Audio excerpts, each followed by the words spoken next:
കേരളത്തിലെ ആളുകൾ ഏതുപോലെയാണോ അധ്യാത്മരാമായണം കർക്കിടക മാസത്തിൽ വായിക്കുന്നത്, അതുപോലെ വടക്കേ ഇന്ത്യയിൽ ഹിന്ദി മാതൃഭാഷയായിട്ടുള്ള ആളുകൾ വായിക്കുന്ന ഗ്രന്ഥമാണ് തുളസീദാസ രാമായണം. രാമചരിത് മാനസ് എന്ന് പറയും. രാമചരിത് മാനസ്.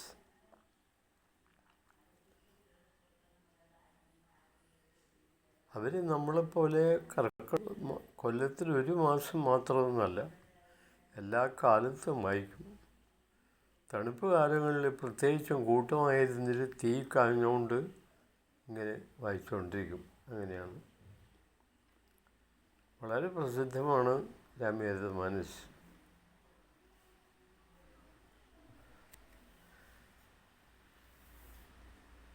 ഒരു കൂട്ടം കൂടി നൃത്തം ചെയ്തുകൊണ്ട് രാത്രി മുഴുവൻ എങ്ങനെ കഴിച്ചു കൂട്ടുന്ന ആളുകളുണ്ട്. അത്ര ലയിച്ചിട്ട് ചൊല്ലുന്ന ആളുകളുണ്ട്. രാമചരിത് മാനസ് അവർക്ക് അങ്ങനെ തന്നെ അത്ര വേണ്ടപ്പെട്ടതാണ്. തുളസീദാസാണ് അത് രചിച്ചത്. ആ രാമായണത്തിന് നമ്മുടെ മലയാള ഭാഷയിൽ 3 വിവർത്തനങ്ങൾ ഇറങ്ങിയിട്ടുണ്ട്.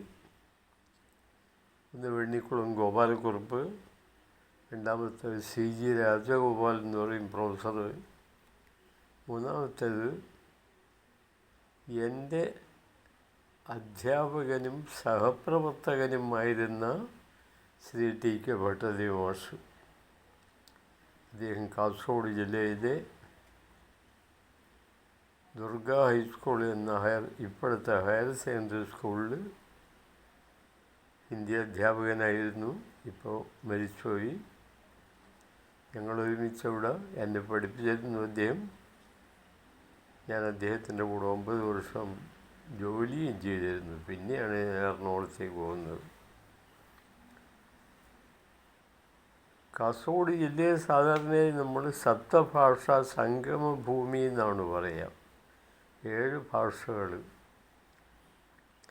7 ഭാഷകളും സംസാരിക്കുന്ന ആരെങ്കിലും ഇവിടെ ഉണ്ടായിട്ടുണ്ടോ എന്ന് എനിക്കറിയില്ല. പക്ഷെ ഒരാളുള്ളതായിട്ട് എനിക്കറിയാം. അത് ശ്രീ TK ഭട്ടതിരിയാണ്. അദ്ദേഹം ഒരു അഗാധ പണ്ഡിതനായിരുന്നു.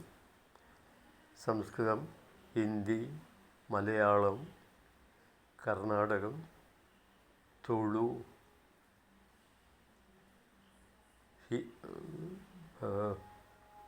കൊങ്കണി, ഇങ്ങനെ 6-7 ഭാഷകൾ അറിയുന്ന, സംസാരിക്കുന്ന, വളരെ നന്നായിട്ട് കൈകാര്യം ചെയ്യുന്ന, അതിൽ നല്ല വിൽപ്പത്തി ഉണ്ടായിരുന്ന ആളായിരുന്നു ഭട്ടതിരി മാഷ്. ആ ഭട്ടതിരി മാഷ് തർജ്ജമ ചെയ്ത ബുക്കാണ് രാമചരിത മാനസത്തിൻ്റെ മലയാള വിവർത്തനം ഞാൻ പാരായണം ചെയ്യുന്നത്.